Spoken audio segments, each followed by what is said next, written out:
So in real estate, we see a lot of different and weird things in houses. We see a lot of swinging doors, but those are usually because the hinges are not on correctly. But here's my actual spooky story from a house that I saw last year. So I was working with a buyer remotely, and we were looking for a very specific type of house. We were looking for a lot of land, a really large house. So we were looking all over. It really didn't matter. I went out to a home that had been sitting on the market, and I wanted to check it out and see why it was sitting for so long. I knew it was vacant. I knew it was newly renovated. It looked really cool. So I took a chance on it.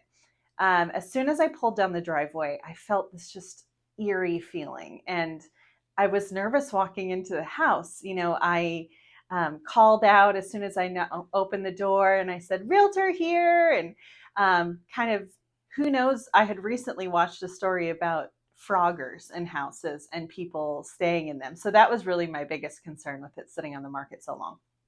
So, as I normally do, I'm checking out the whole house. I've got my phone and I am recording just like this, like I normally would. I'm holding it right at my chest, go throughout the entire house. I have multiple clips. So, the first floor, great. Move up to the second floor, and it's a very strange house. There's these big rooms with huge ballrooms that you kind of made you feel a little bit strange. Like, what are you doing with these rooms? Um, and so I was taking a video throughout the whole thing. As I said, the whole thing is vacant. The only thing left is gun cases, which was a little bit strange as well. So, take my long video. I get out of the house, get in the car, lock the car because I was still a little nervous. And I'm reviewing my video to make sure I got everything that I needed. And the weird thing is, as soon as I went upstairs where I felt strange, all of a sudden the video turns as if I'm holding my phone up like this on the ceiling. All you can see is the ceiling. And I'm thinking, there's no way that I did this.